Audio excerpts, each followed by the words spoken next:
Lights, camera, action!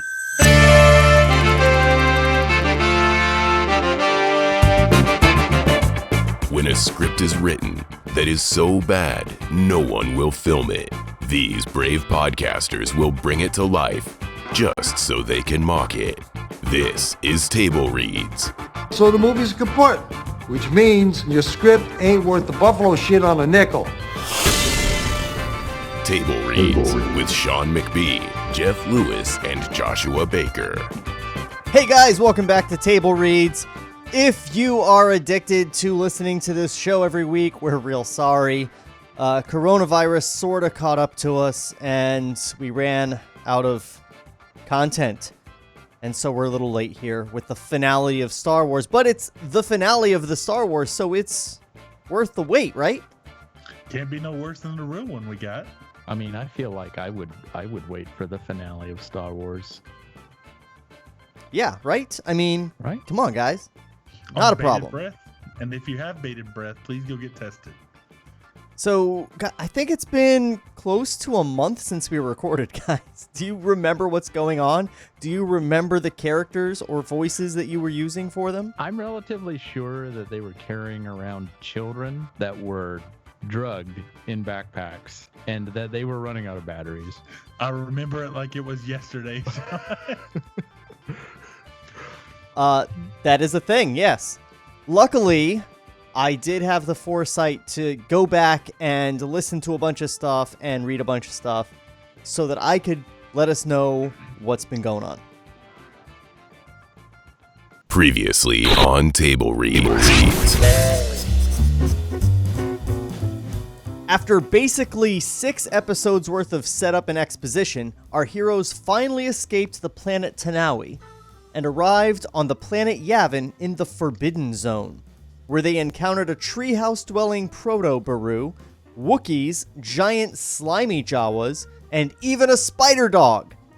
But even the spider dog isn't as unexpected as the sudden and inexplicable romance between Justin and Princess Zara.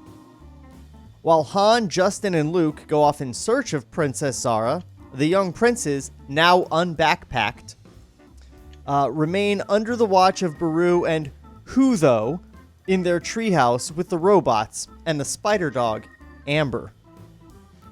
Baru and Hu take Prince Puck out to collect some space fruit or something, leaving Prince Oeda with the robots and Amber the spider dog in the treehouse. So when some soldiers from the Galactic Kingdom turn up, they go into full Anne Frank mode in the clumsiest World War II allegory in Star Wars history, which is really saying something. When we left off, their hiding place had just been discovered, and seekers were sent out to find the others. Fade in. Everything you just said was pure madness. And whoever was listening to the previous episode where this doesn't happen that far out, to them, it's going to be like, yeah, all that makes sense. What are these fucking idiots talking about? We just talked about this. Also, when I was going back through stuff to work out what happened, all the previously on stuff, I noticed I got confused because I saw an Amber in the script way before the spider dog, and that Amber was the one-armed security guard on Tanawi, who I think got blown up with their mom. Of course. So he named the spider dog after his one-armed bodyguard, I guess. The fuck. Yep, it came off exactly the way that old George intended. He's like, it's a circle. It's like poetry, right? It rhymes, isn't that the line? Yeah. It's like poetry. Everything is like circles. Okay. Scene 144, Vine Jungle Ridge, Yavin. For those reading along, this is on page 101, or if you're on YouTube, just look at the screen. It's right there. The general sits at the head of the large stone table, pushing small markers around. Han explains what the general is doing to 10 or 15 Jawa chiefs gathered around the table. Weird phrasing. It sounds like he's explaining to someone what the general is doing to the Jawas. So you'll see in this picture, he's really fucking giving it to him. he's got this one over his shoulder, like very masculine. Occasionally, Boma puts in a word of further explanation or answers a question. Captain Valor sits back silently, watching the Jawa warriors, and listens to the general's plan. Then they pull back to here. That's where the trap will be set. No one must advance. An assault on the perimeter is useless. Our only hope is to use their weapons against them. The general pauses while Han and Boma translate. Once we acquire those tanks, our prime objective must be to secure the starship. No one must escape. I could just see this actually playing out on screen. Instead of having subtitles or anything, George actually takes a solid minute to have other characters translate. I would have loved to have watched Harrison Ford just stare at this fucking and just be like, That's what's going on here. He's reading all that, and then someone else is going, "Luga duga duga, wagaga, chinga, ragata!" And then he talks some more, and then they do it again. Oh, shit. I love it. or it's happening at the same time, and fucking Skywalker's trying his best to keep a straight face. It's just like, and we acquired those tanks. Luga buga duga.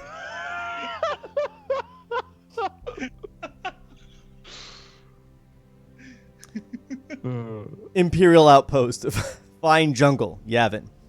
3 officers run along a row of giant air tanks to a perimeter bunker. There, 2 stormtroopers are watching the jungle. Don't you fucking go anywhere.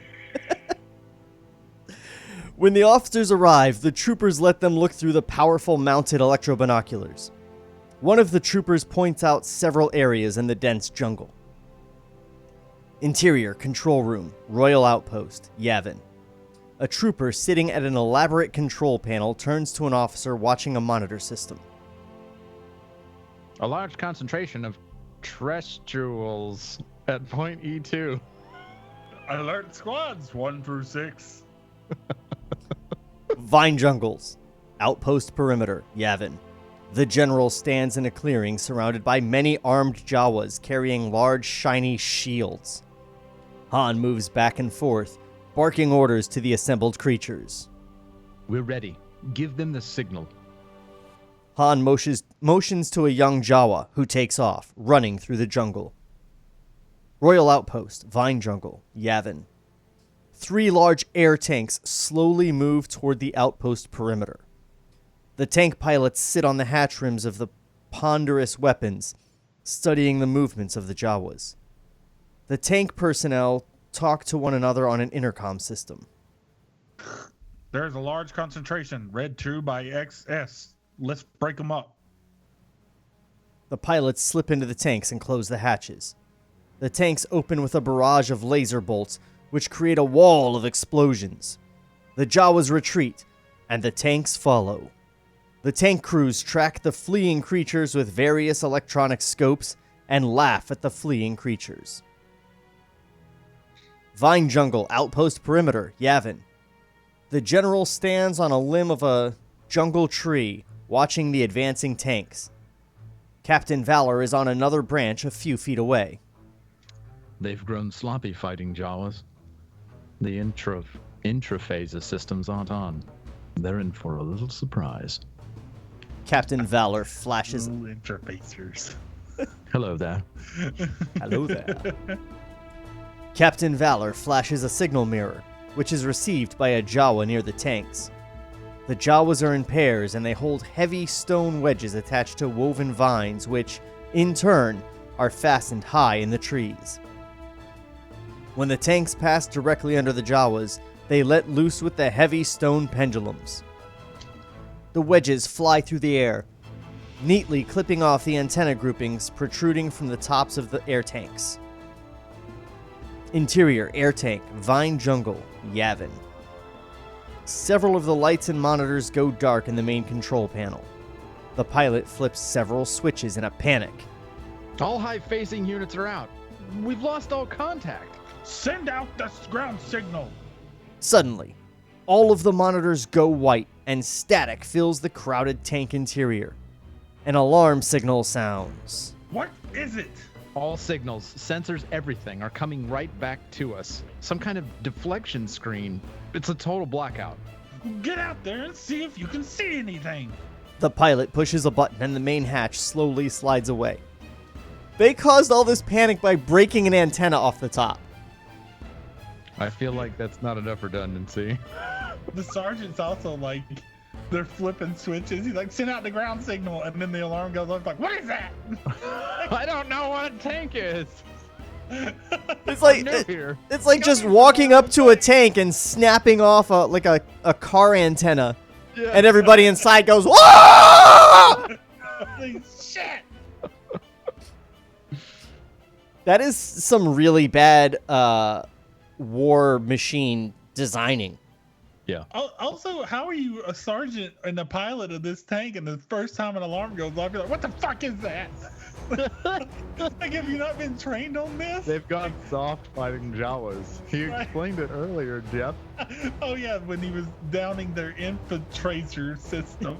I haven't heard an alarm in 23 years because I've been stationed here on Yavin in the Forbidden Zone. Cut off that noise. Let's find out what's going on. Explore your forbidden zone. Got him. Vine Jungle, Outpost Perimeter, Yavin. The pilot pops out of the hatch and sees 2 rows of Jawa warriors holding reflective shields. They form a circle that totally encompasses the massive air tank. Han shouts a signal to a group of Jawas in another tree, and they cut loose a bent limb which is attached to a noose around the tank's hatch. The noose instantly tightens around the pilot, and he is plucked from the tank and suspended 50 feet in the air. We're lynching people now. In an equally swift move, Captain Valor drops a small gas grenade into the open hatch. It explodes and engulfs the tank in a gray mist. The Jawas let out a joyful yell and then charge the tank. Han yells at them to stop, but several make it to the conquered craft before the gas cloud dissipates and they are felled by the fumes. Valor waits until after the smoke clears and then jumps on the back of the immobile tank. Several signal mirrors flash their messages to Han and the general. That makes 4 captured. Have them camouflaged. I'm going with Captain Valor. Interior, air tank, Vine Jungle, Yavin. Jawas are removing the tank crew as Valor checks out the power controls. The general slides through the main hatch. Any damage? She's fine. We're ready to move. Then let's go. The general yells for the Jawas to clear the tanks, and they scramble out of the hatch. Vine Jungle, Outpost Perimeter, Yavin. The tank starts up with a loud roar, startling many Jawas resting on the mighty vehicle. Boma yells at the warriors and they fall a few feet behind the tank, their shields forming a shiny protective wall. Royal Outpost, Vine Jungle, Yavin. Several officers stand on a parked air tank trying to get a better view of the operation. A light land speeder pulls up next to the group and a general gets out. The officers snap to attention. Can you see anything? No, sir, but they've stopped firing. Communications still can't reach them, sir. Does anyone know what's going on? I'm sure they've got them on the run, sir. A laser bolt flashes out of the jungle and destroys a guard tower about a quarter of a mile from where the men are standing. Seconds later, the air tank on which they are standing explodes into a million pieces. Murder. Whoa. What's going on?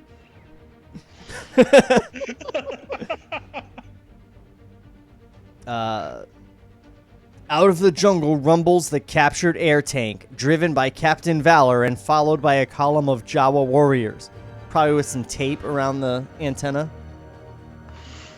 Because now they can see. I'm so confused how baffled these fucking soldiers are that war is happening.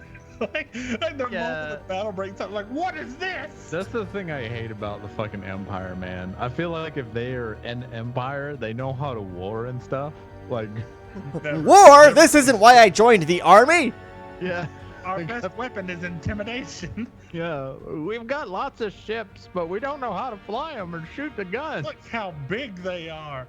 Woo. You should be intimidated by their bigness. My shiny white armor is the perfect form of dress for a jungle battle. It'll protect me against every form of combat. Limited to rifles, laser swords, and sometimes regular sticks. Regular. Fresh out of laser swords, let me grab a stick. Oh, fine. I mean, there are real overtures of the Jedi battle here with the Ewoks. Yeah, no, this is just that. What do you think the stormtroopers' armor actually protects against? Like maybe like liquid stuff. Maybe they're like it's only liquid-based attacks. UV rays. Yeah, they won't get sun damage. It looks like it always looks like the edge of a plastic, it looks like they're wearing armor made out of hard hat material. I think its main purpose is to protect them from being recognized by their friends and mocked at parties. Oh. Their big plastic white cod pieces are my favorite. I don't know. I kind of like Josh's anti-lawsuit.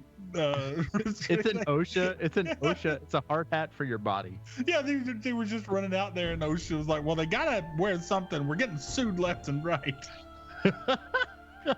They stub their toe, and it's like, Oh, he's been sitting on it. alarm sound. Troops rush from the low block houses, and a battle rages inside the outpost. Jawas with spears, axes, and arrows manage to hold their own against the laser weapons of the stormtroopers. Explosions erupt everywhere as the Jawas begin to use captured laser rifles, because they're the Viet Cong, man. They are much fiercer fighters than the soft royal troops. Oh, this is totally written with bias. I feel like this story doesn't work with tiny fluffy bears either. Yeah, it's the same thing though. It's fucking Jawas with spears, axes, and arrows. But these Jawas are like 10 feet tall and like sleep hanging from trees, and they're, if I recall, simultaneously slimy and furry. Yeah, they're scary. But they're using the same weapons. I guess it's kind of like no matter how big you are, like whatever gun you got is gonna work the same. I mean, look, however big you are, sticks and rocks are still in the forest. Plenty. Ow, these rocks, they're hurting my tank. I am but a soft royal troop. That's what the stormtrooper armor really is. It's like a lobster shell, because they're just soft and buttery meat inside. Delicious. I think they ended up testing and they're like, all right, we're going to go with the intimidation. We're going all in, doubling down. We're only going to be good at marching. What's the nicest, comfortable wears uniform for just marching, just straight walking? I want to be able to wipe it down easily. Yeah. Yes, and dirt should be very noticeable. We want them to be clean. You know, our whole thing is black. Why are we? What are they? I think white. I feel like it's like being attacked by an army of toilets. Like, that's true. I mean, they look like bathrooms to me. Like, their color scheme is black and gray. Why are their soldiers white? I don't know. That's how they trick people into thinking they're the good guys. And they're giving up. Their soldiers are. I mean, it's all about numbers, really. Intimidation, baby. Interior air tank outpost Yavin. Captain Valor works the controls of the air tank as the general watches the monitors and works the laser guns. Swing left. They're trying to cut us off. Starship runway, Royal Outpost, Yavin. Captain Valor maneuvers the air tank in front of a line of 10 starships, cutting off a platoon of stormtroopers. The troops open fire on the tank, but are cut down by a group of Jawas who have moved in behind them. Han and A2 run up to the tank as Valor and the General climb out of the hatch. We've taken the main control center. All power units have been shut down. They're helpless. Have they found Zara? They've taken her back to Tanawi. A ship left no more than 10 hours ago.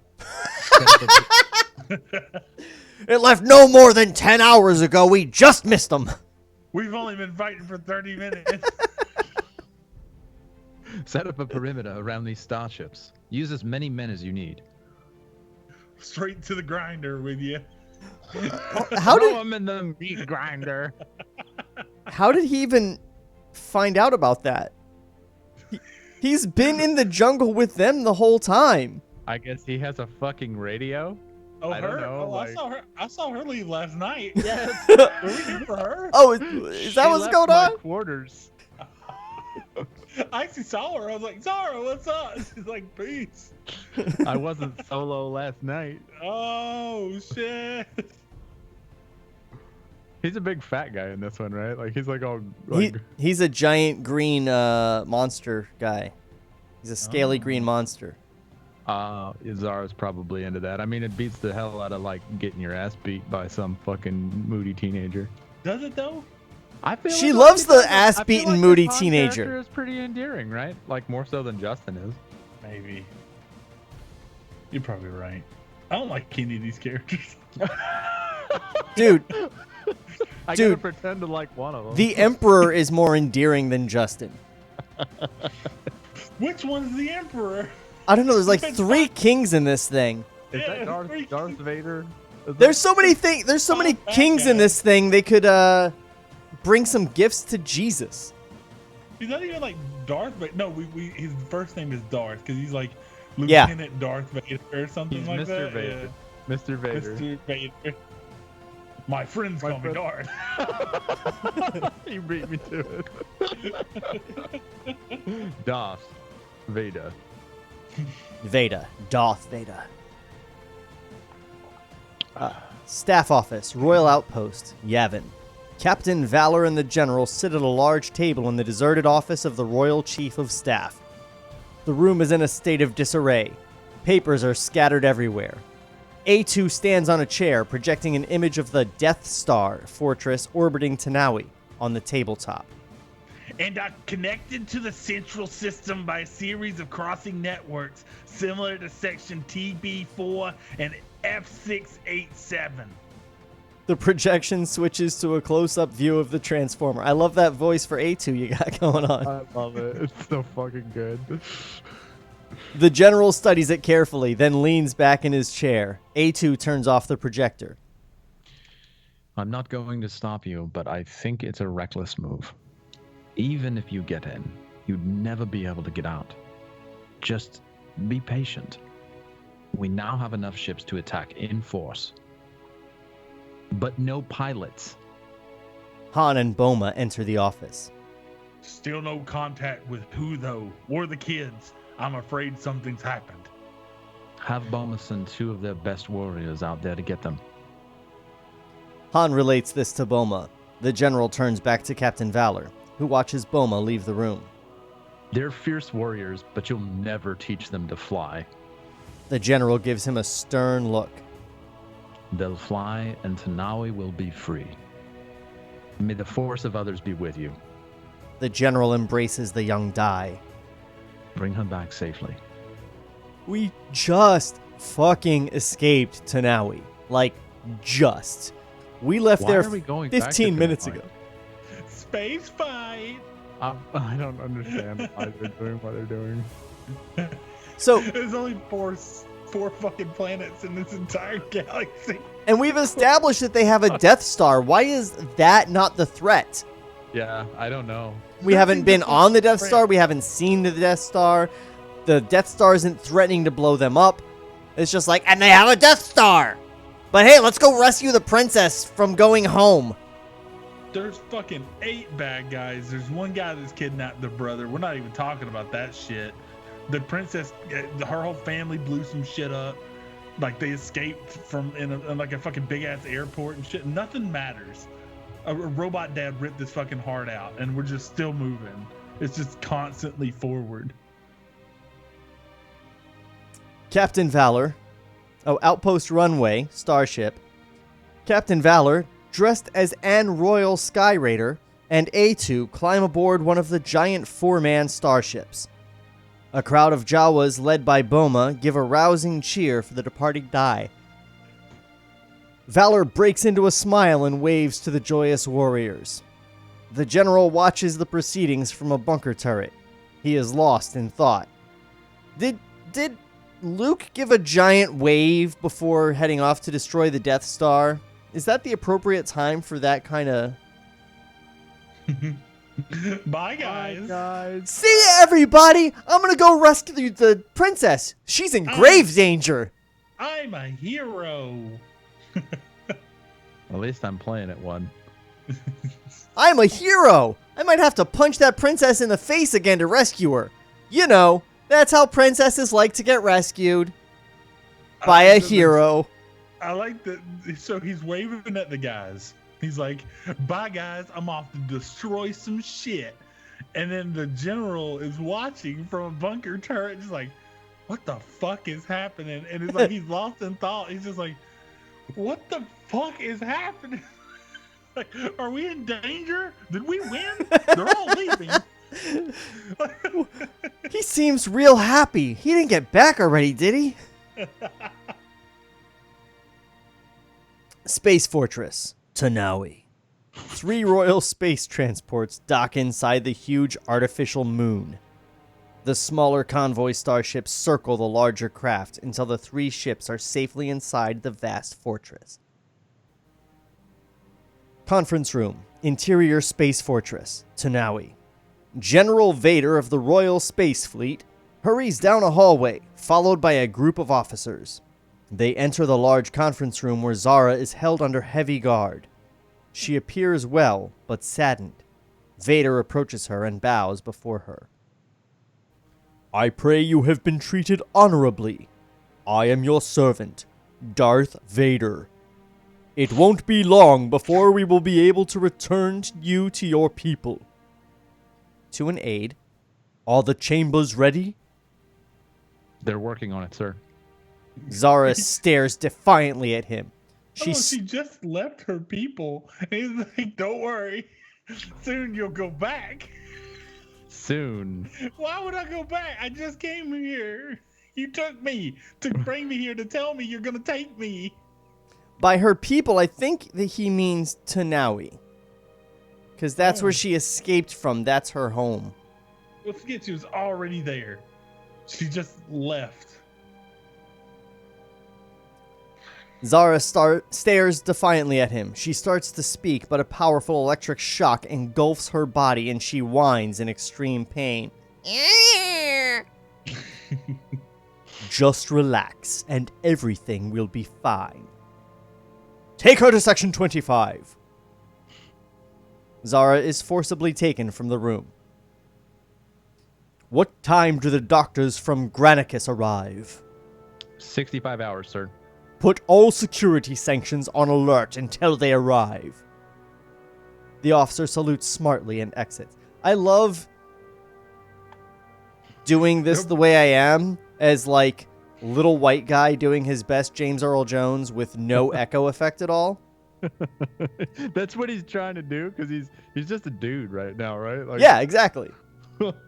Wait, the doctors are 3 days away.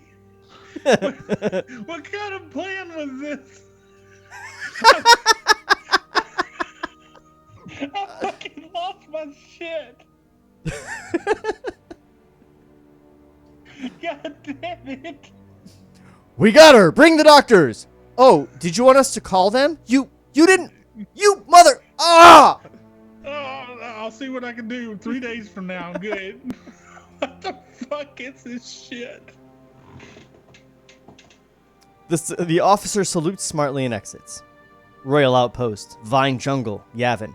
A huge air tank rumbles along the approach to the Royal Outpost. The pilot sits on the main hatch of the tank, talking to his crew by headphones. Any contact yet? It appears deserted. I don't like it. The tank enters the outpost perimeter and smoking rubble from the recent battle comes into view. The pilot becomes alarmed. There's been an attack. Reverse direction. The tank... Go the other way! Run away! Definitely don't back them up. The tank comes to a grinding halt, but before it can start up again, it is surrounded by the Jawa army. From out of nowhere, a Jawa is on the back of the air tank and he has the pilot in a powerful arm lock. A Jawa chieftain rushes from a bunker, followed by an excited, jabbering warrior. They reach the captured air tank just as the last crewman is hauled out and little Oeda pokes his head out of the hatch. He is frightened. His younger brother Puck follows him out of the tank. Below them, the Jawas bully the captured crewman. What will they do with us? I don't know, but it don't look good. C3 pulls himself out of the air tank, followed by Han, though, and his wife. I think that means who, though. The Jawa chieftain climbs on board and starts to jabber at the group. The Jawas carry on for some time, gesturing wildly and continually pointing at the sky. The two boys are too scared to say anything. Finally, the Jawa kneels before them. C3 politely returns a short bow. I don't get it. And he sums up the whole script. What's happening? Did we win? Did we win? The Jawa rises and again gestures skyward. Just then, a starship wildly buzzes the field upside down.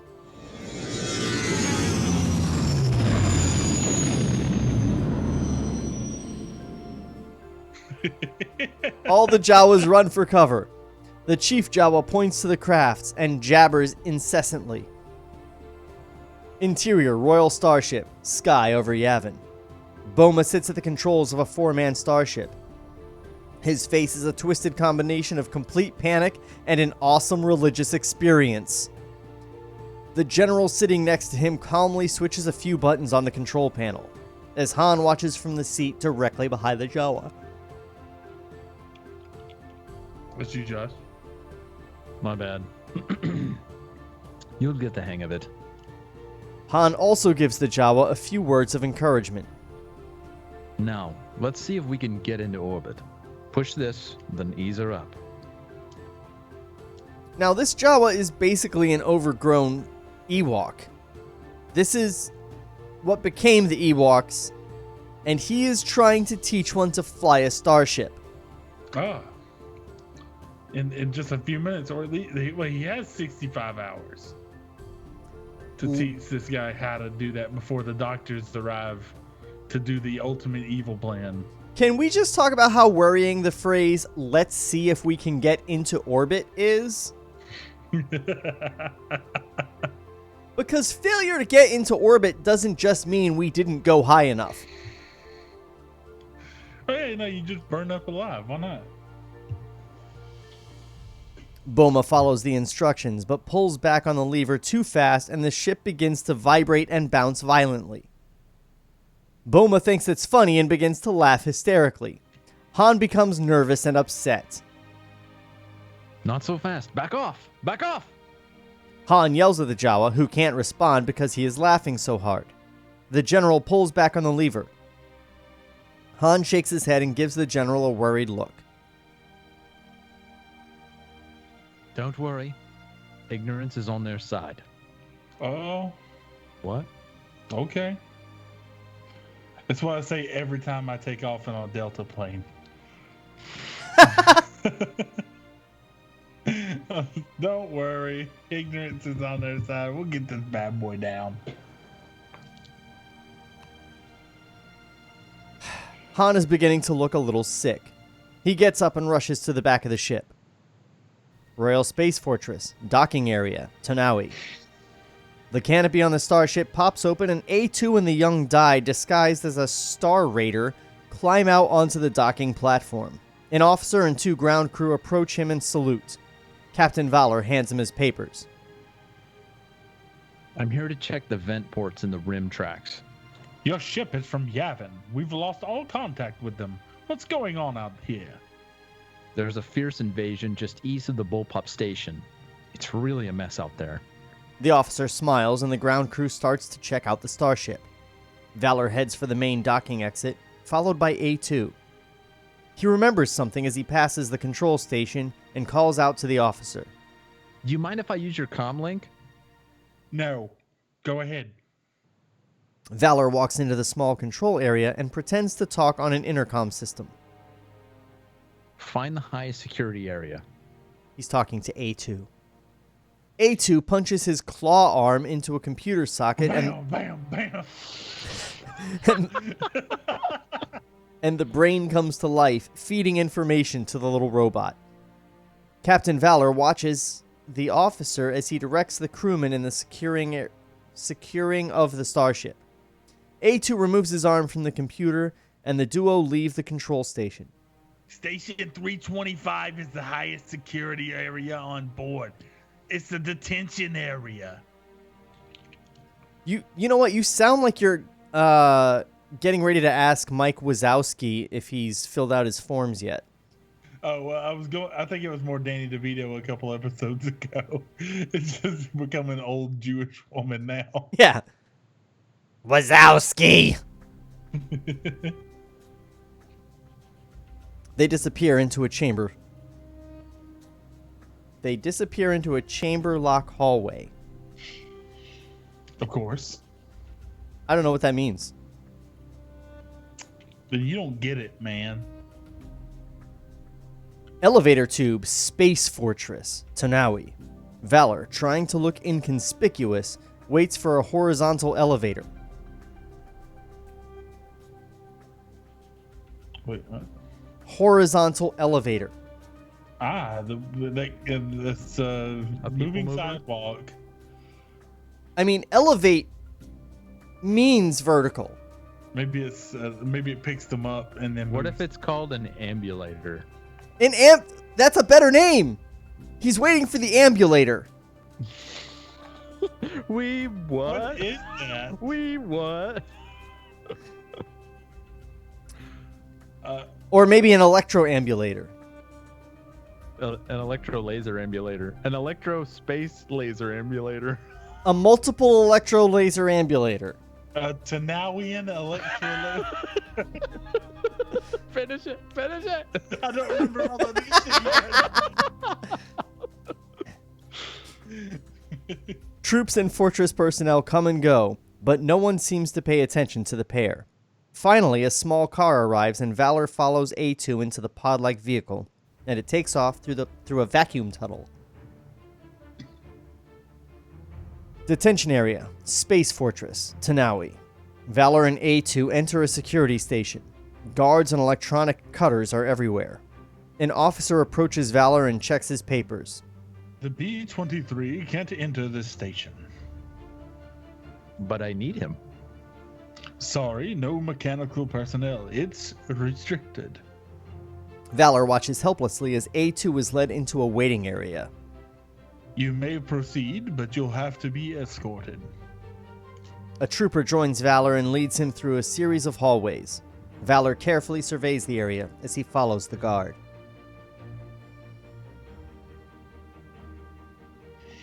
None of you want to be a trooper? I'll be a trooper. Malthusians just beat the PDRs again. They should be in another league. Do you follow the echometrics? That voice went from one thing at the very beginning to a completely different thing by the end. I'm like, where are you going with this, Josh? I don't know. Also, hold on. Is he talking about sports? He's talking about sports. Does this Star Wars have sports in it? It has Why sports not? wars. Because Star sports. it's also really confusing because Malthusians just beat the PDRs again. Does sound like they're talking about a planet fighting some sort of like faction. Right? Yeah. I mean, But then the rest leads me to believe that he's talking about sports. yeah, but the sports is called ecometric. Yeah. Do you follow the ecometrics? So this is a sport in which they measure economic something. I don't know, man. This dude cannot name shit. The guard turns to discover that Captain Valor has disappeared. He is stunned, then manages to pull out a small ring radio. Code 6 alert. Starship runway, Royal Outpost, Yavin. 6 Jawas sit before Han and the General, listening to Han explain something about space fighting.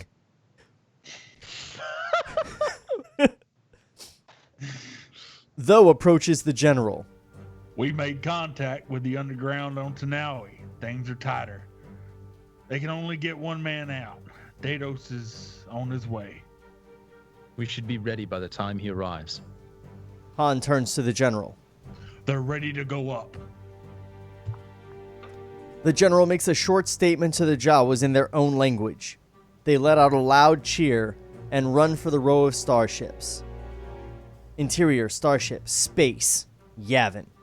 The General sits next to Boma as he leads 2 other Jawa-piloted starships in a tight formation. They head for a small cluster of asteroids orbiting near the planet's surface. The General quickly gives Boma some reassuring instructions. Han leads a second formation of 3 ships, following Boma's group. The 2 formations of starships make an attack run on the asteroids. The General watches as Boma lines up and fires at an asteroid, blowing it into 1,000,000 pieces. The General smiles and slaps Boma on the back. The Jawas excitedly chatter amongst themselves over the intercom system. Table Reads will return after this brief word from our sponsors. What's up, docs and docettes? Trevor Thompson, the self-appointed Looney Tunes critic here, and if you like old cartoons and watching online reviewers dissect them, then you probably said the same thing I did about 2 years ago. Hey, what the fuck? Here, watch your language, bud. Every Saturday morning, I do a brand new commentary of a Warner Brothers short. All throughout the month, I do video essays examining the history of these cartoons. Catch my videos on youtube.com/FerrisWheelhouse2, or just use the hashtag Looney Tunes Critic. And now, here's Eric Bauza, the new voice of Bugs Bunny. You've been listening to the Looney Tunes critic. Ain't he a stinker?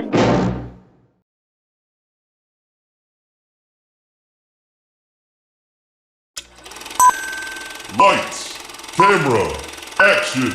So the movie's kaput, which means your script ain't worth the buffalo shit on a nickel. Now, back to Table Reads. I think we're plugging right along, and we finally got a Death Star. I would like to explain to you what echometrics is. Oh! Really quickly. Go right ahead. And then I want to see how that would be turned into a sport. Econometrics is the quantitative analysis of economic, environmental, and societal systems based on the concurrent development of empirical theory related by appropriate methods of inference in attempts to create more sustainable systems. Shut the fuck up. So in layman's terms, econometrics is a way to evaluate if an activity is contributing to more sustainable systems of production and consumption. So it's literally the act of defining relevance. That sounds like the worst NFL ever. That's like, you know what? It's like the guys at the New York Stock Exchange, and instead of like yelling buy, sell, and whatever, they're placing bets on either the Dow or the NASDAQ, who are in a race. Right, which one's better? Whoa, fuck. The other one shouldn't win. How many bitcoins do I wager on the other Bitcoin currencies? Half a Bitcoin. Yeah, this shit is dumb. Bring it back down for it, Shawn. Fade in. Detention area hallway, Space Fortress, Tanawi. There we go. A patrol of 10 men marches through one of the long hallways in the detention area. They stop at an intersection. The officer in charge reports on the intercom. Pin 5 to Boma, all clear. There's so many different officers Yeah. to make a voice up for each one. It's impossible. They should probably all just be like stormtrooper voice. The only way to make that interesting would have been if we started like a game where you had to like select a voice and a cadence like for the officers. Like, all right, your impression for this guy will be Goofy. Go. The troops relax. Some stand in groups. Others wander a distance away, poking into the various small alleyways running off the main hallway. One trooper notices a small reflected light in one of the narrow corridors and carefully moves down the dark passageway to check it out. Out of nowhere, a fist knocks the trooper unconscious and drags him into a small alcove. It's just a fist. There's an alien race that's just a fist. They're called the Fistonians, This and they're from the planet Kit Fisto. Maybe I can use Kit Fisto somewhere else. This was the first incarnation of Kit Fisto.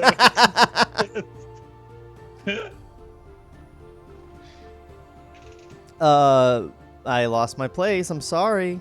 The officer finishes his report on the intercom and yells for the troops to fall in. Men scurry in all directions, and out of a narrow corridor emerges Captain Valor, dressed in the uniform of a Royal Star Trooper. He joins the platoon and they march away. He's not infiltrating them, he's just joining them. He's like, I'm here now. You guys are really good at your jobs. General's quarters, Space Fortress. To now, Death Star sounds so much better than Space Fortress. Every time I read Space Fortress, I just think that is so cheesy. Am I alone here? Yeah. I don't know. I mean, comparatively, yeah. But if we were reading another script where this was called the Death Star, I don't know. Like if Death Star wasn't a colloquialism now, like right, it's still it kind wouldn't- of Yeah, you guys are right. We only think that Star Wars isn't dumb because it's had 40 years to like dig itself into our brains. Yeah, if you read it like from like a brand new perspective, I've shown people Star Wars and they've never seen it before, and they're like, "Why is this good? Yeah, they're like, This is fucking stupid." Like, and they're not wrong. Like, there's parts of it that are kind of cool, but you know, given like if you have to watch it now in comparison to something that is brand new and like super slick and fucking nice or whatever, it's like, when was this good? Right. Like, I have a startling confession for you guys. Uh-oh. I did not watch Star Wars until I was in high school. Oh wow. that's not that strange. I think I was 9, maybe. It probably would have blowed for me if I watched it in high school or whatever, like the original 3 or whatever. Because I mean, half the thing about the originals is how it made you feel, like the first time watching it. Yep. That's all that matters. But as an adult, you're past some of that shit, right? There's not a lot of fantasy and whimsy you can imprint on yourself as a 25-year-old guy that's trying to get out of debt. But like, as a kid, that could be like any fucking thing. Like you're like, I want a space pirate, or hell, even the bad guy's cool in that movie. But watching it with somebody who's just like, I mean, yeah, but like Sci-Fi Channel has about 20 of these now. Like everybody's got their own science fiction fucking thing. Yeah, I wonder if Star Wars had come out 5 years later, just 5 years difference, would it have landed the way it did in 1977? Would anyone have cared? I mean, you couldn't do Spaceballs now. The idea of a Star Wars parody is so fucking lame at this point. Yeah. Like you could not do Spaceballs now. It had to come out, and that's my confession. Is I've seen Spaceballs, and I don't think I laughed that many fucking times.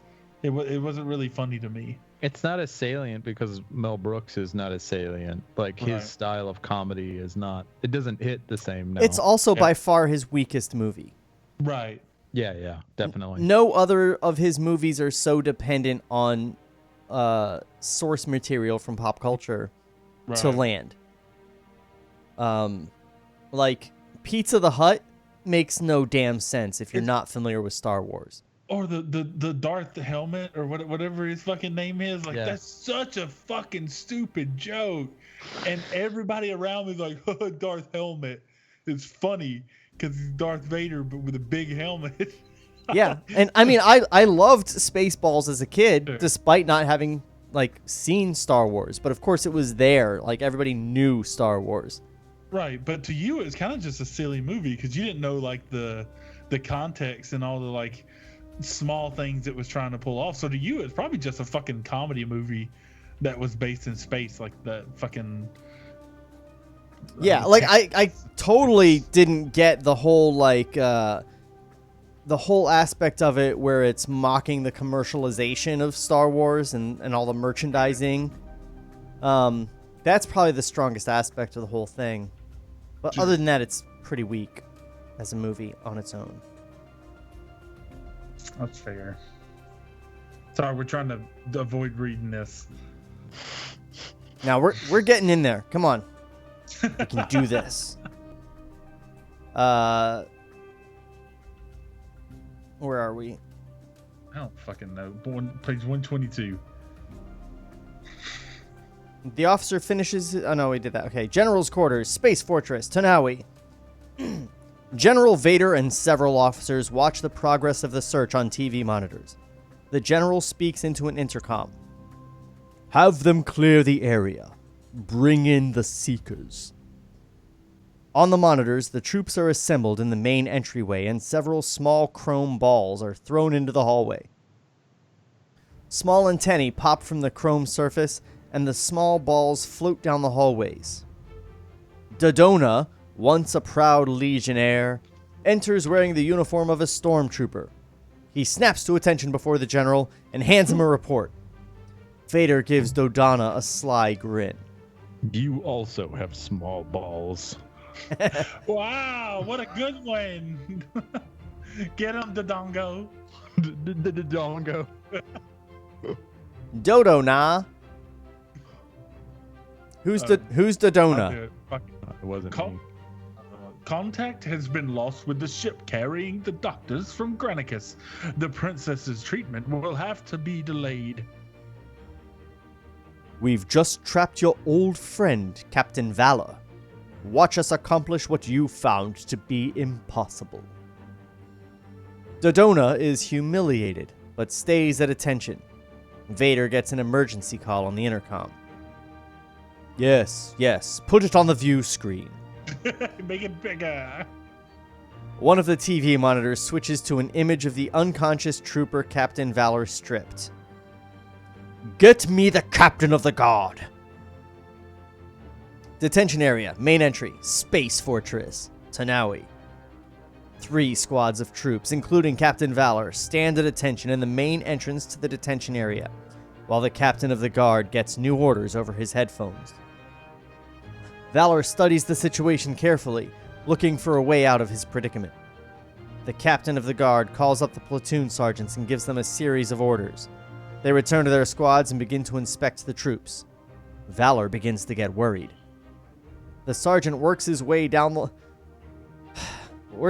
line until he gets to the trooper next to Valor. He sees no chance of escape, but surprise. Suddenly, he bolts from the ranks and races down the hallway. Squad leaders! The fuck? Okay. Cheese it!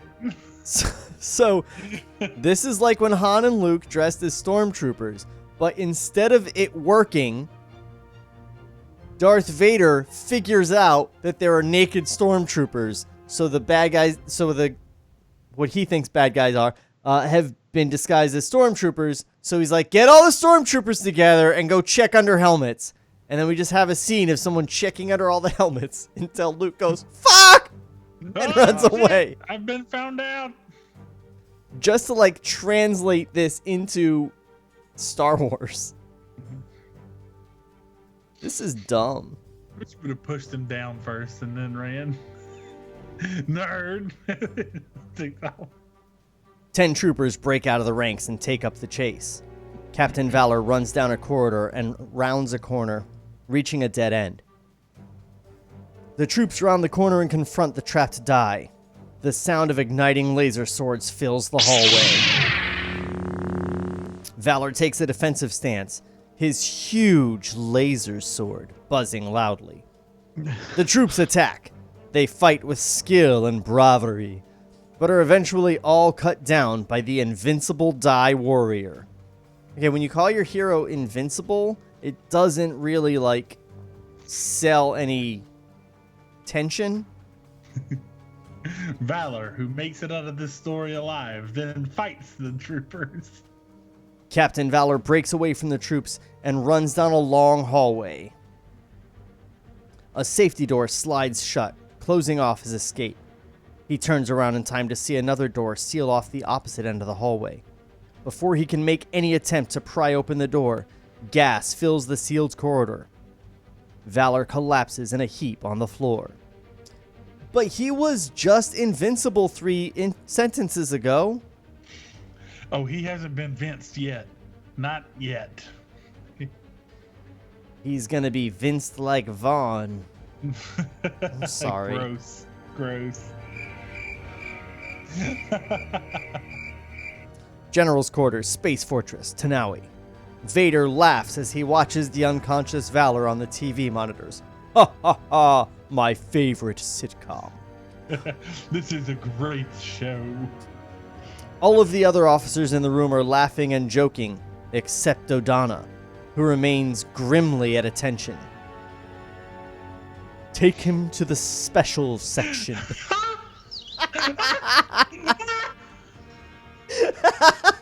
What the fuck? The special Better put it in air quotes. The special section. The one with no cameras. Dodonna salutes and exits the offices. Vader laughs again. Ha ha ha. He's so happy. Starship Runway, Royal Outpost, Tanawi. 9 gleaming starships sit in a row along the edge of the vast jungle runway. Bizarre and colorful Jawa designs have been painted across the large deflector fins of the spacecraft.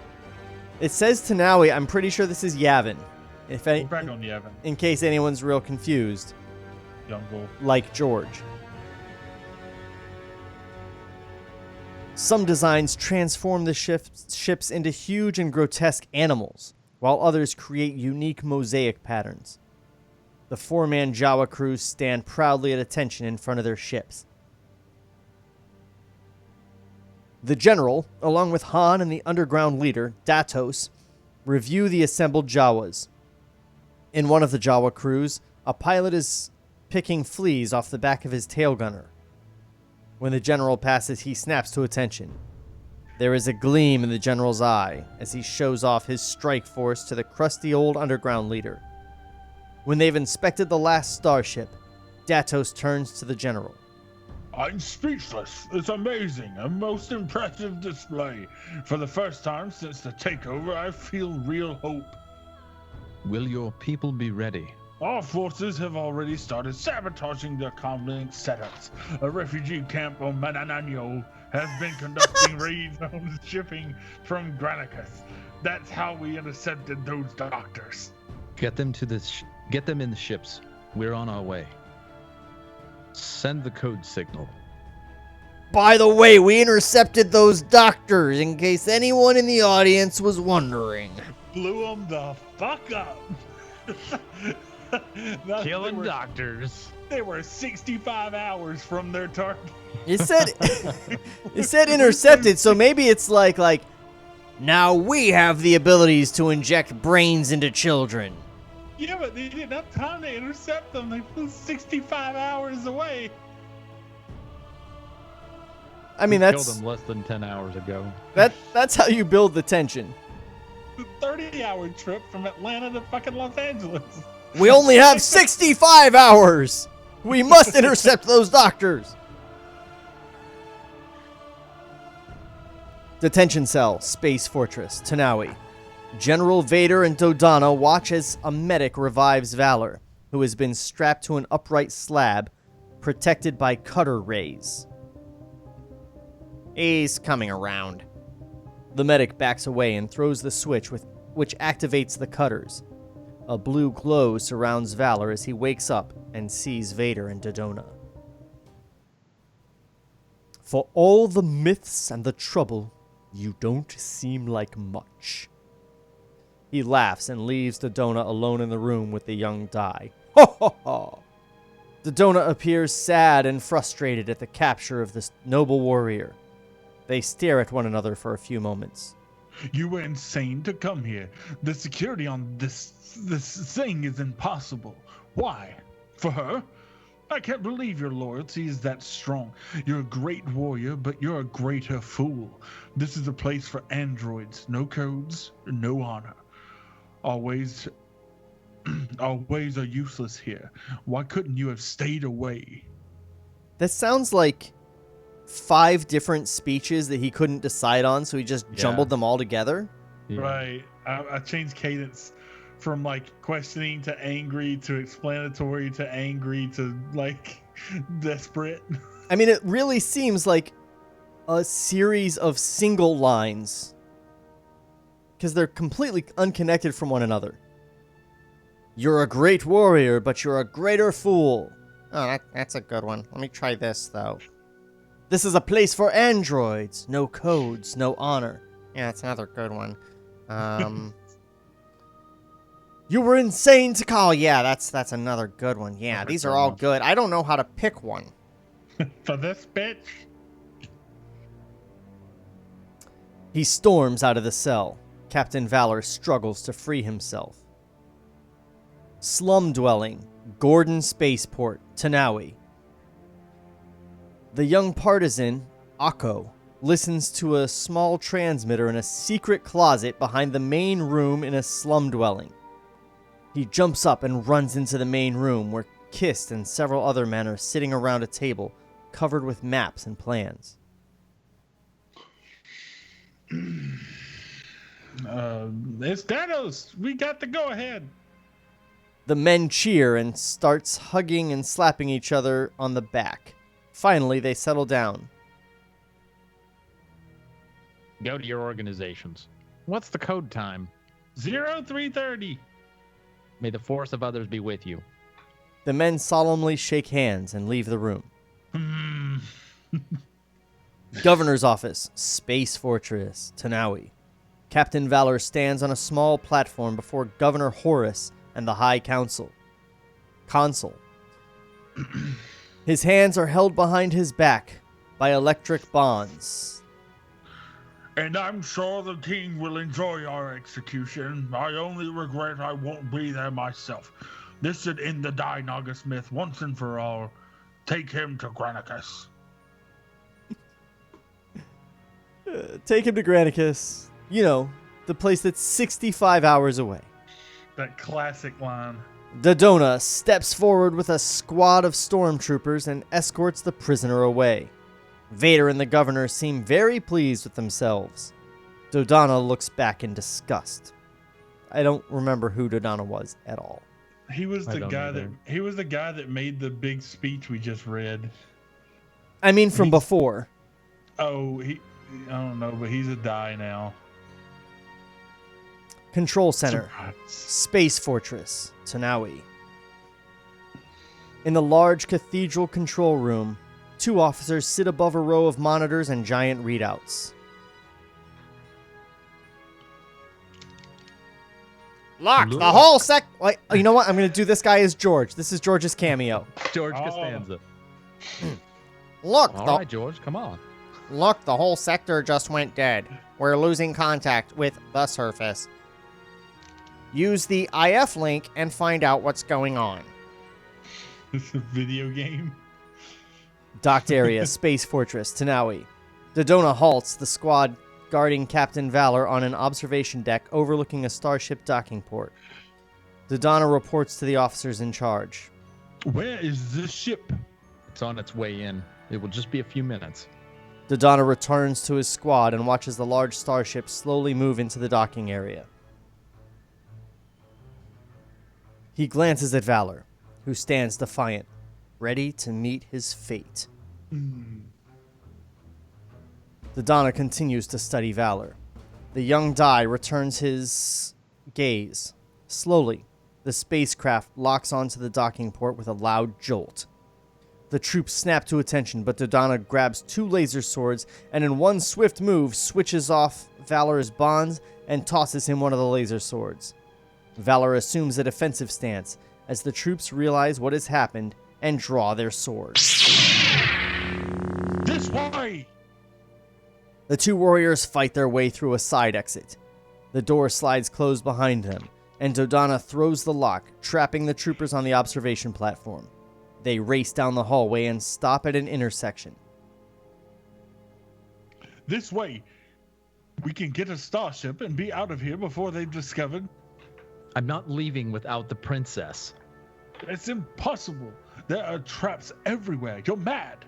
Valor just grins and runs down the passageway leading to the detention area. Dodonna rushes and catches up. An alarm signal wails through the hallways. Jawa starships, space. The general leads 3 squads of starships toward the glowing planet of Tanawi. Skywalker. There she is. Activate your deflection shields. Detention area, Space Fortress, Tanawi. Dodonna talks with the captain of the guard. He gestures wildly like something important had happened. 4 troops run into the central detention area leading the bound prisoners. Princess. The captain salutes Dodonna and the Legionnaire, followed by the 4 troops and Zara. Leave the main area. Detention hallway, Space Fortress, Tanawi. Valor appears boldly at the end of the hallway facing Dodonna and the troops. Get him! Didn't he just free him? Yeah, I don't know. Why is he doing this? I have no idea what's fucking going on. The troops rush for Valor, swords drawn. They are no match for the skilled Dai. He makes short work of them as Dodonna frees the princess. The trio then run into another hallway. The princess embraces Valor. We have only a few seconds before they find us. All of these hallways are sealable. What is going on here? She doesn't need to talk. She's just a woman. Shut up! Boo! Valor spots a small garbage chute on the corridor wall. He goes and looks into it. Is this pressurized? The power's sealed. We'll have to find another way, or some way to shut the power off. They search the smooth walled room for another exit. There's gotta be a door on this wall. Let's jump in the trash. Where this script belongs. Whoa! My favorite part of science fiction is when the wall is just smooth. You know, on a spaceship. Nobody ever thinks of escaping in the trash. That's gonna kind of be my thing. Except, Oh, it doesn't work. The trash is locked. The trash is always locked. That's what my wife says. I hate it when the trash is locked. I'm all right about it. I was trying to hide from some bullies in a dumpster in an alley one time, but there was a padlock on it. So I just gave them my money. I'm gonna put my pain into art. Governor's Quarters, Space Fortress, Tanawi. Governor Horus watches General Vader as he supervises the hunt for Valor and Dodonna. They watch troops move through the detention area via TV monitors. Seekers buzz through the hallways. The general gets a report from an officer on another monitor. We've lost contact with the surface. There's a good probability of an uprising, even the if links are out. Use a substandard relay and put all units on alert. A substandard relay? Substandard fucking dialogue. Everything about this fucking battle station is substandard, Vader. Use the shitty radios. This wall isn't even smooth. What's he gotta Bumpy. say now? What's he gotta say now, Darth? It's got sand on it. It gets everywhere. What's this, popcorn texture? Take it away! You know, when you're not menacing, your name's really dumb. It is. Darth. The officer disappears from the monitor and is replaced with the captain of the guard. You know what the worst part is? We have 4 pages left. How this is going to get wrapped up heroically in 4 pages, I do not know. I think we're gonna be introduced to a completely new set of characters in the last 2 pages, and then they're gonna say everything. All sections D through P12 are clear. We have reason to suspect they escaped through the disposal system. We're checking. He is interrupted by an excited trooper who tells him something. We found them in receptacle B2829. You should. A red light flashes on one of the other monitors. Hold on, can I put that this is the perfect excerpt to use for what the problem we had? So Horace watches General Vader as he supervises the hunt, which means that Horace is watching Vader watching a TV monitor. And then and then this guy comes on screen, this officer, right? And he says his 2 sentences. And then Vader gives him an order. And then he fucks off the TV. And then another guy, like, it's like this. He's like, okay. And then another dude fucking goes to the screen, now talk to me. Like, And Horace is watching Vader watching the guy talking to the guy. Why would you not just make that one character? Why is this 2 people? Why is this 2 people? And why are the characters we care about watching these 2 people? You mean, why is it 4 people instead of 2 people? Yeah, exactly. Vader talking to a guy. Not Horace being like, oh, that's a bold strategy. Watch the TV and delegate that way. That's interesting. It's so funny. It's so it tells me reading this script this way has taught me all of the why there's problems with all of the other movies.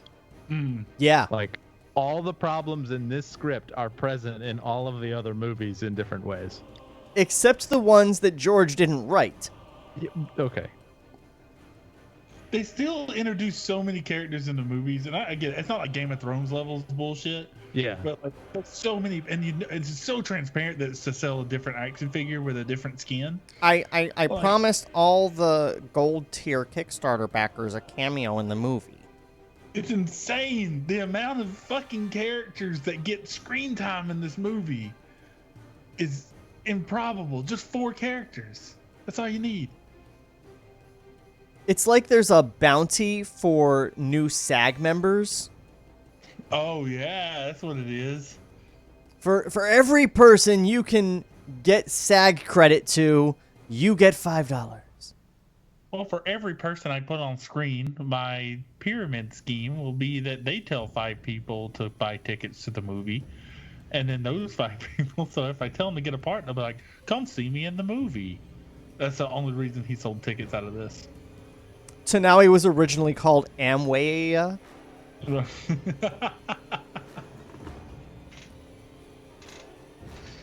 Fuck. That's a real good point, though. I see everything you're saying.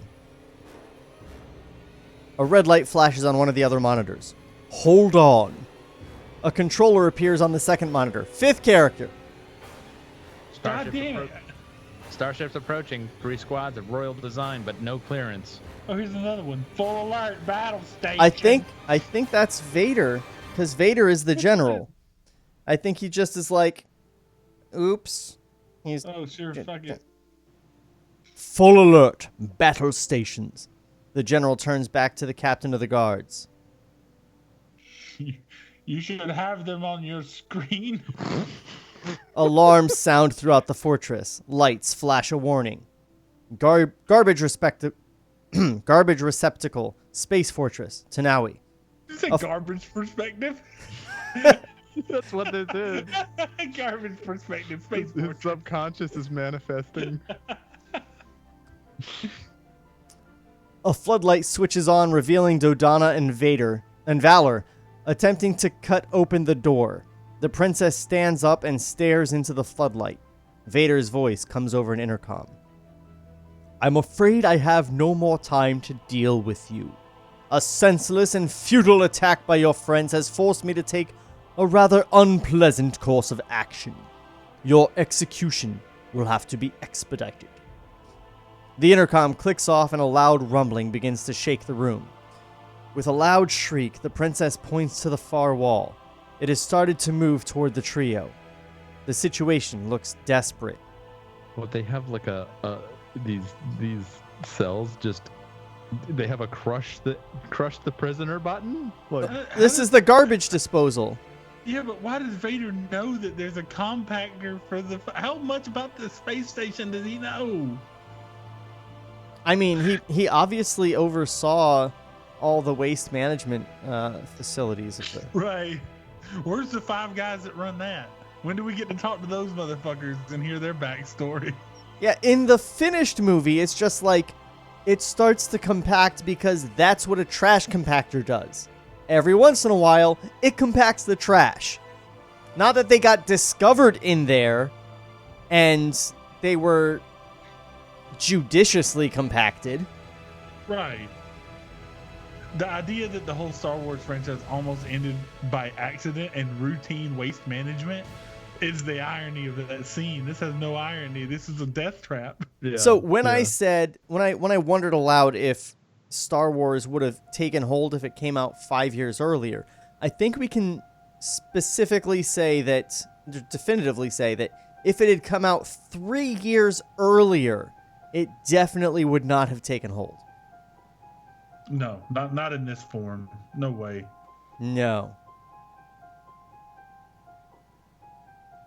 The intercom... Oh, I read that, yes. Space, Jawa starships, Tanawi. Laser fire from the space fortress creates a wall of death, which the 3 squadron of Jawa starships miraculously emerge through undamaged. The general barks orders to the Jawa craft, and Boma and his squadron break off and start an attack dive. Laser fire from Boma's brightly colored ship hits one of the prime power terminals on the fortress surface. It explodes, creating weird electric arcs as it goes. Han and the general also concentrate fire on the distinctive black power terminals. 2 more are destroyed in an arcing spectacle. A chain reaction is set off, creating a series of explosions leaping across the surface of the fortress from power terminal to power terminal. Garbage receptacle, space fortress, Tanawi. The shock of the explosion can be felt over the rumbling of the trash masher. The wall has moved within a few yards of squashing Dodona, Valor, and the princess, who still has not spoken. The feeling of trash master. oh, brother, trash master's gonna mash your trash. Like, You ever went through a smooth door and ended up in a trash compactor? oh, yeah. Master, who knows if you escape? And if you escape, who knows if your friends are blowing up the ship that's your own? Oh, yeah. What the fuck is this movie?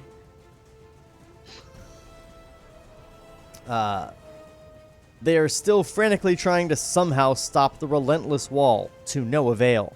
The lights blink off, then on again, and the moving wall rumbles to a halt. Zara breathes a sigh of relief. Ha! They must have knocked out the power. They've knocked out the trash power.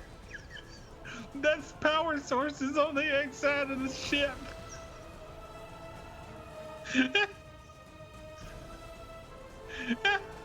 Dodona runs over to the door and kicks it open.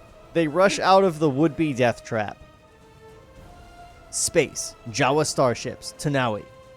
One of the Jawa starships is caught in a crossfire and disappears in a cloud of smoke. Another ship, for some unknown reason, dives headlong into the surface of the fortress, creating a huge explosion. Main hallway, Space Fortress, Tanawi. Captain Valor, Dodona, and the princess are thrown into a hallway floor by the explosion. They get up and start down the hallway again. A voice calls out from a connecting corridor. Hey, over there. So I just have to say, like, the ship that for some unknown reason dives headlong into the surface of the fortress, that's such an easy opportunity for George to say, like, This guy's heroically sacrificing himself for this battle. but instead he's just like, It's probably an accident or whatever. He might be drunk. Maybe he made it. The trio turn and see little A2 standing at the other end of the corridor. He waves his claw arm at them and wobbles over to them. The power core has exceeded the normal stress quotient by 0.8. The magnetic fusion pods have evaporated. There appears to be an immediate danger. There's a life pod station at the other end of this section. Hurry. The group, followed by A2, make a dash for the life pod, but are knocked to the ground by another explosion which rocks the hallway. A hole is ripped in one wall, sucking debris into space. Everyone holds on to a wall fixture for dear life. Governor's Quarters, Space Fortress, Tanawi. Aides and officers rush through the office as Vader tries to keep things under control. Governor Horus remains calm, watching the progress of the battle. Vader turns to the governor. They've pinpointed every terminal. It's impossible. What are they? Where did they come from? An electromagnetic transfer has started. There's no stopping it. Continue the fight. We've already lost control of the planet. We must abandon ship while there is still time. Conditions are much worse than... Continue the fight. This fortress is invincible. I will not give up. A giant explosion sweeps through the office. Really? The office they're in? Okay. Ah! It's invincible. I will not give up. Dead. What a way to kill the villains. I really hope they're dead. They got their justifiable comeuppance. Bro, there's like 1 page left of this fucking script. Those assholes are dead. Oh my god, you're right. Holy shit. This is the end. I will not give up. Dead.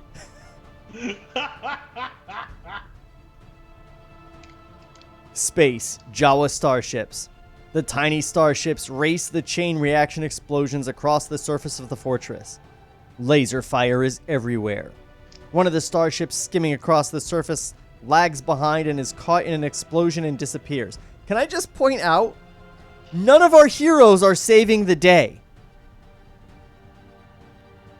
I told you other people would come in and save it. I told you. It's the Jawas are doing all of the saving the day.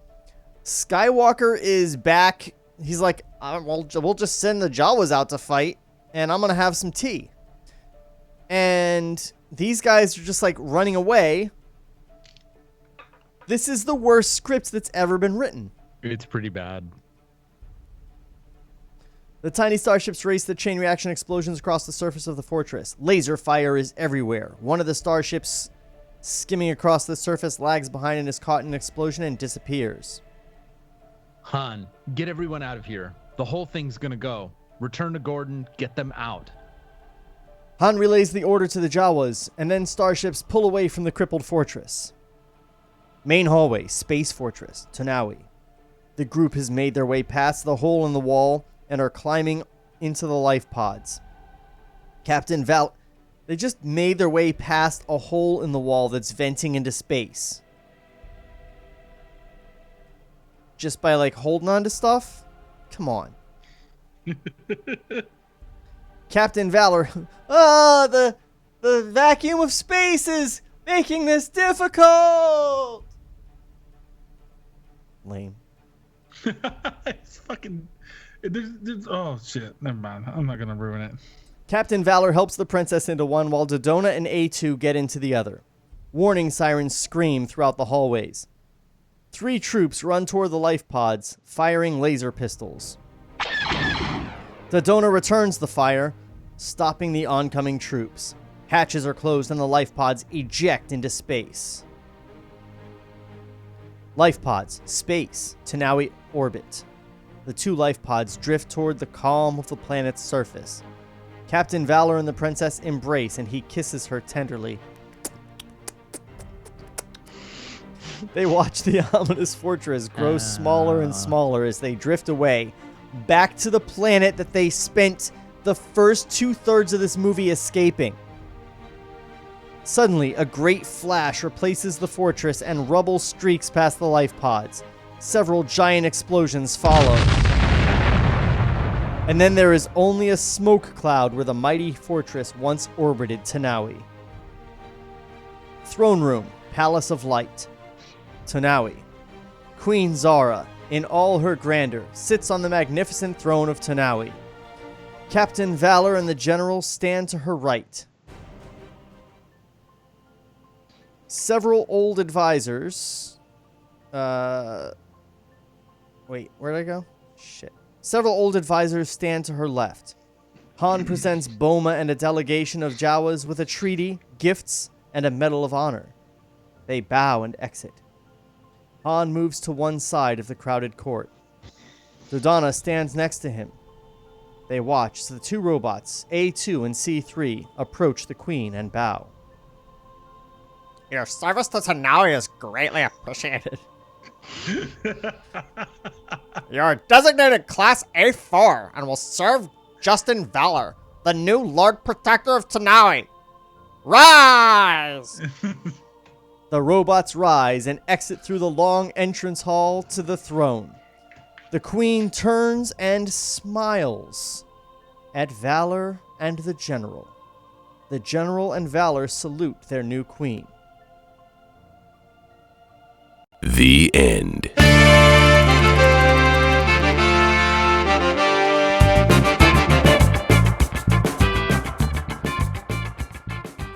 I have never been so happy to hit the end button. I'm really glad it's over. Jesus. I've never seen the end of something come so quickly in a movie. It's like, it's over. Yeah, how are we gonna escape? I was like, there, Prince. Yeah, that was... None of that was earned.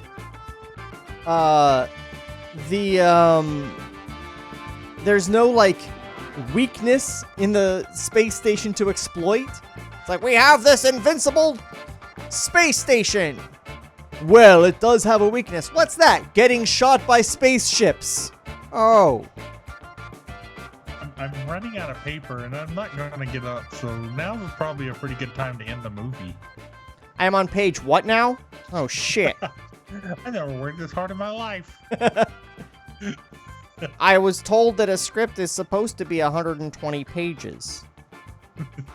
I gotta fucking hurry. An explosion kills them. I'm not going to take anything out. It's a full 122-page epic. There's not a single character arc in the entire script.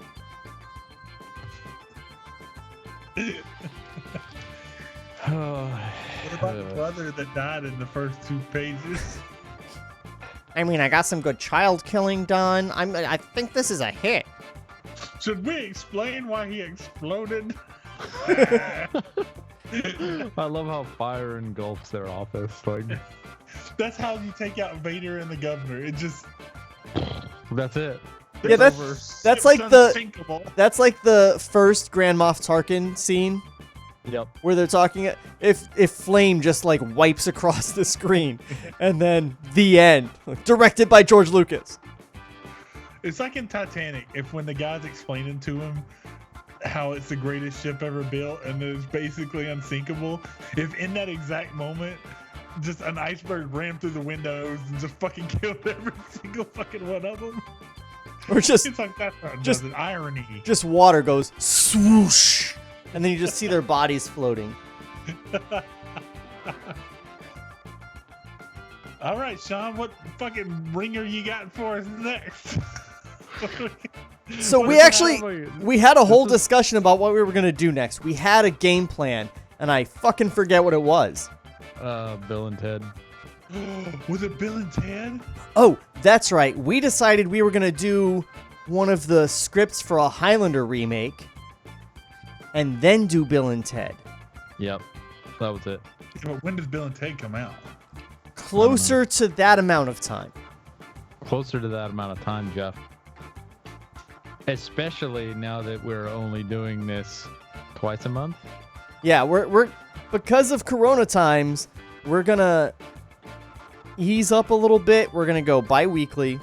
We'll release every other week. Sorry, but this is more difficult to do actually for all of us remotely. It's a lot better if we can get in the room together. 'Cause I miss these guys. You guys have no idea how nice these two guys smell. It's pretty great. It's mostly the monster. And the booze. Jeff's got that like Monster Energy drink sweat. Oh, Yeah. I could just lick his armpits. Ah, And just be energetic and read 4 scripts. yeah. I'll be all the characters. I'm everything. Josh, what you been working on, buddy?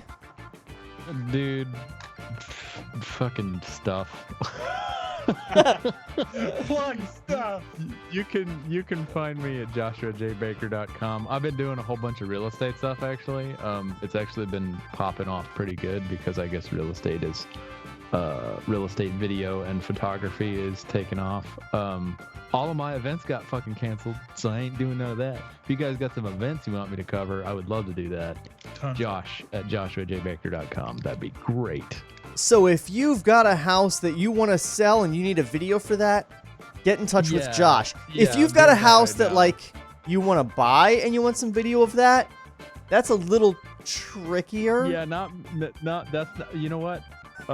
Maybe for a premium fee. People don't own the airspace above their house, so yeah, I could fly a drone over their house for you. If you want Josh to just film some people doing some shit, just hire. He'll do You know what? At this point, fucking just shoot me a DM, bro.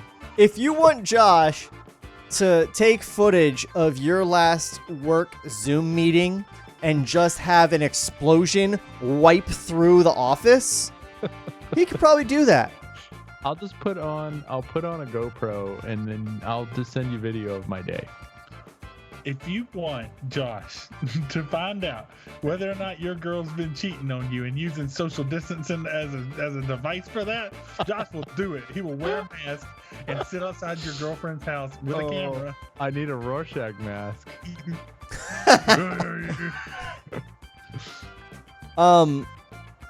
You know what's funny is Rorschach would be one of the assholes that doesn't want to wear a mask. He would have it curled up like he's eating beans. Yeah, he's just eating beans all the time. Rorschach would absolutely be one of these assholes going like, "But my freedoms!" Yeah, that's true. Why hasn't anybody stepped up and done that? Of all the assholes not wanting to wear masks, why have none went the other way with it? And just like worn them out of spite, like above their fucking noses and shit. So no, you know what people are doing now? The other thing I haven't seen is full masks. Like mask over your face completely. The anti-mask people. Are they gonna like get mad at you for that? I don't feel like they could. The anti-mask people are now getting masks that are just a loose mesh or even made out of yarn. Yeah, I saw it. That just like It's like, I'm wearing a mask. Where? What are you gonna do? You ever worked harder to get out of work? Like, that's what that is. Yes. Yeah, I mean, that's literally like writing a fake math book that you know all the answers to instead of doing your math homework. Fucking A. So that's it. For more stuff about this podcast, go to tablereadspodcast.com. We're on all the things. Hey, why don't you leave us a review? You're listening every week. I know you are. You've never dropped a fucking review? You piece of shit. You must like it if you keep listening. Just go and leave a review in the former iTunes, now Apple Podcasts. 5 stars, nothing less. I'm tired of saying to be honest. 5 stars, you owe it at this point. Come on. We eat your stars.